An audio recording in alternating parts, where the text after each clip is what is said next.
खुलुमबाय बे समाव बडोलेण्ड इंखं टेलिभिजननि स्टुडियोआव आं मिथिका नार्जारी दिनै मोनाबिलिनि गाहाय रादाबफ्राव दङ। मिरु सरकारा आसामनो फान्ड हराखै। राङारि बिफाना गुबुन बिफानखौ टेक्स बोखांनो टार्गेट होदों। एएसटीसीआ आयेन बेरेखायै थिसनथाइ लानाय बिजाथिफोरखौ साख्रिनिफ्राय होखारगोन। गवालपारायाव हाग्रा बिफाननि हान्जाखौ गाग्लोबग्रा 9 दुथांखौ पुलिसआ हमबाय। नगावनि जुरियायाव सानै ड्राग्स फालांगिरि हमदों। कुमारिकाटानि खैरानियाव सानै मोसौ सिखाव हमदों। गसाइगावआव सुपार बासनिफ्राय गान्जा बोखांदों। गगामुगाव मिसिं साहित्य सभानि सनाथि मायथाइ फोरबो। पाकिस्तानी इन्टारनेशनेल एयारलाइन्स बयिं 777 खौ मालयेशियायाव जब्द खालामदों। दानिया फैदोनि आबुं रादाबाव।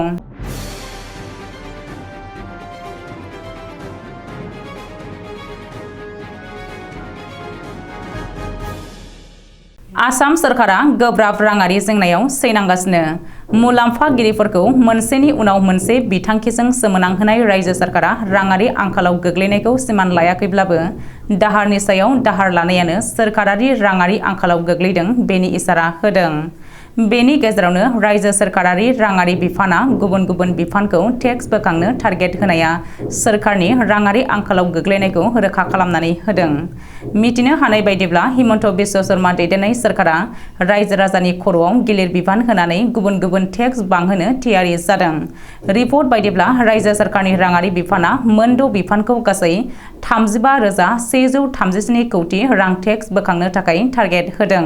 ओरैहाय मिरु सोरखारनि फान्डआव सोनारग्रा रायजो सरकारा मिरुनिफ्राय फान्ड हरैनि थाखायनो टेक्स गांनो थांखि लानाया सांग्रां समाजखौ साननो लागा खालामदों होननानै माखासे थाखोआव सावरायदों। राङारि बिफाननि बिथोन बायदियै फानग्रा बिफाना 24,117 कौटि रां टेक्स बोखांनांगोन। खनि आरो खनिज सम्पद बिफाना 52,111 कौटि रां बोखांनो नांगोन।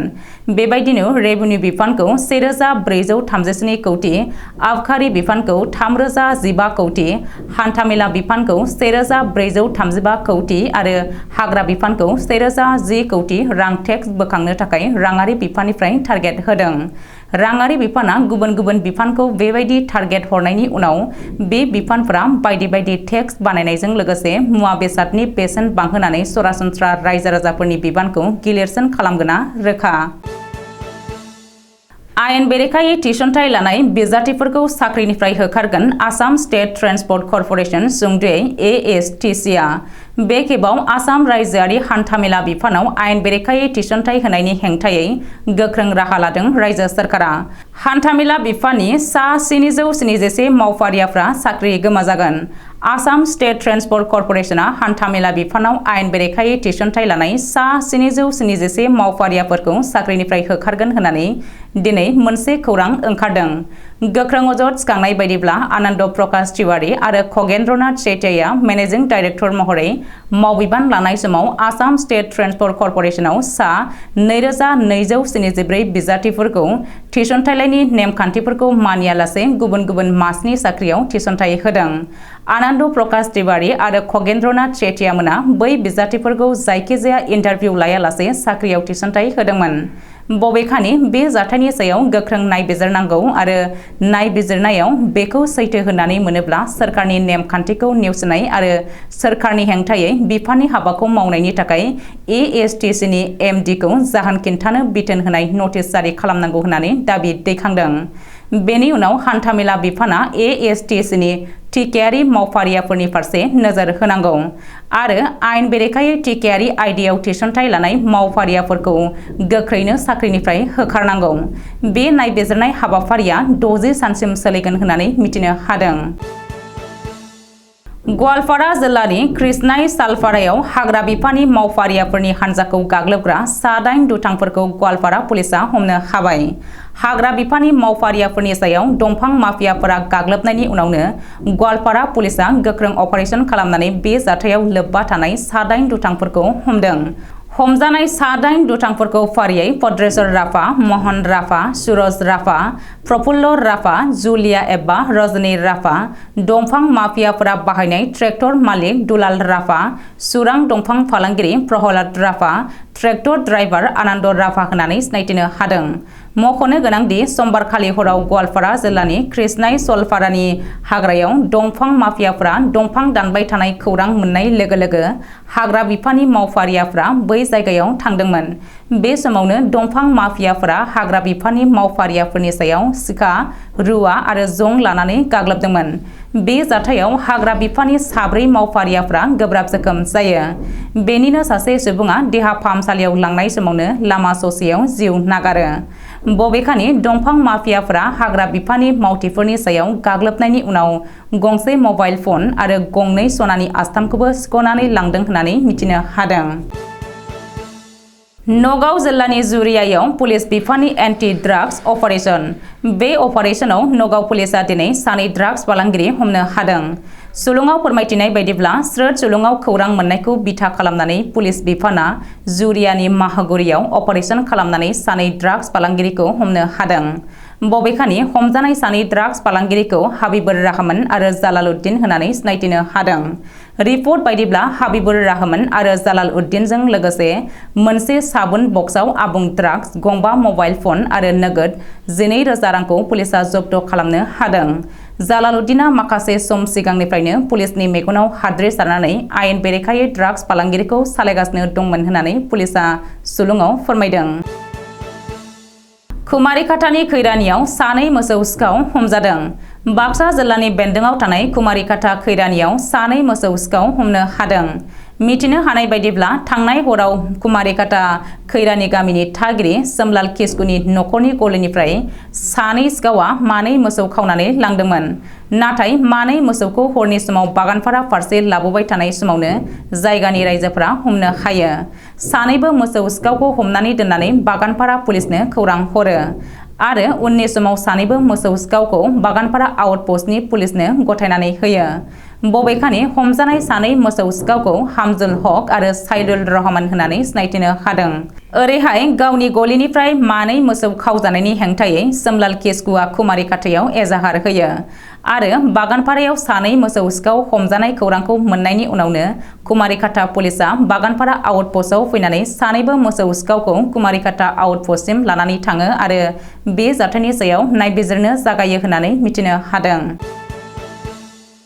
गसाइगावनि श्रीरामपुराव सुपार बासनिफ्राय गांजा बोखांदों। श्रीरामपुर पुलिसा थांनाय हराव सिग्रोमनानै हराव खारग्रा सुपार बासनिफ्राय गोबांथार बिबांनि गांजा जब्द खालामनो हादों।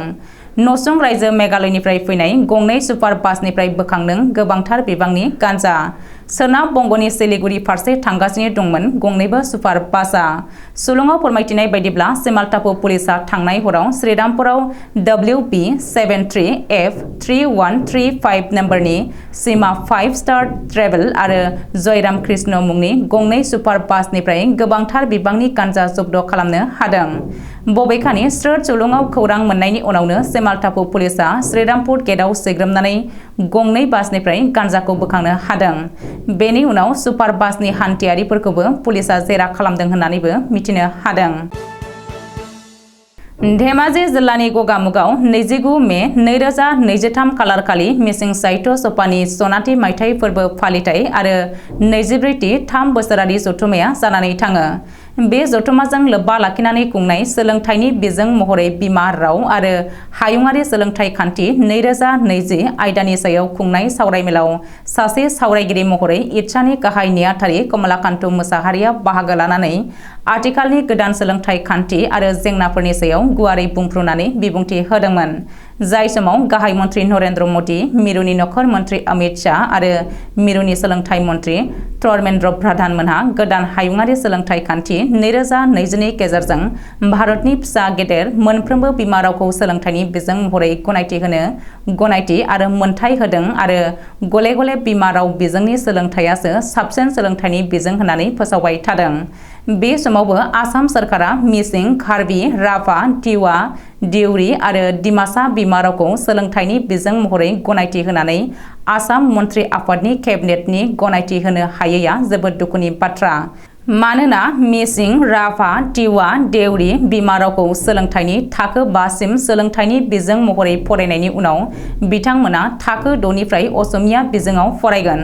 कार्बि बिमा रावखौ थाखो 8 सिम सोलोंथाइनि बिजों महरै फरायनायनि उनाव थाखो 9 निफ्राय इंराजि एबा गुबुन बिजोङाव फरायगोन आरो बेनि उनाव गावबागाव बिमा रावा मोनसे आयदा महरैल' थाहैगोन। डिमासा बिमा रावखौ थाखो 3 निफ्राय मोनसे आयदा महरैल' फोरोंनाय जागोन। बेयो थांनाय 7 फेब्रुआरि 2022 खालारखालि आसामनि सोलोंथाइ मन्त्रि ड रनज पेगु आरो थागिबि जनजाति साहित्य सभा आसाम इटसानि गेजेराव जानाय सावरायलायनाय थांखि। बेनिखायनो आसाम सरकारा सानथालि बिमा रावखौ सोलोंथाइनि बिजों महरै गनायथि होनाय बायदि आसामनि मोनफ्रोमबो थागिबि जनजाति बिमा रावखौ आसाम मन्त्रि आफादनि केबिनेट गनायथि होनानै आसामनि गेदेमा रायजो बेंगिरिनि फोसावथाय होनो नांगौ होननानै कमलाकान्त मोसाहारिया बुंलांदों। मालयेशिया सरकारा पाकिस्तान इन्टारनेशनेल एयारलाइन्सनि बयिं 777 खौ मंगलबारखालि जब्द खालामदों। सुलुङाव फोरमायथिनाय बायदिब्ला पाकिस्तान सरकारा मालयेशिया सरकारनो गासै $4 मिलियन होनांगौमोन, नाथाय होआखै। बेनिखायनो बै मोननो गोनां $4 मिलियन खौ मोनफिननो थाखाय मालयेशिया सरकारा कुआलालामपुर इन्टारनेशनेल बिरखं गाथोनाव बयिं PIA 777 खौ जब्द खालामदों। मख'नो गोनांदि थांनाय 2021 मायथाइनि 27 जानुवारियावनो पाकिस्ताननि बयिं PIA 777 खौ कुआलालामपुर इन्टारनेशनेल एयारपर्टआव जब्द खालामदोंमोन। नाथाय उनाव गोजौ सारिनि गावजों गाव सावरायलायनायनि उनाव सा 173 हान्थियारिफोरजों लोगोसे नागारफिननाय जादोंमोन। दिनै मोनाबिलिनि रादाबा एसेनोसै। गोजोन्थों।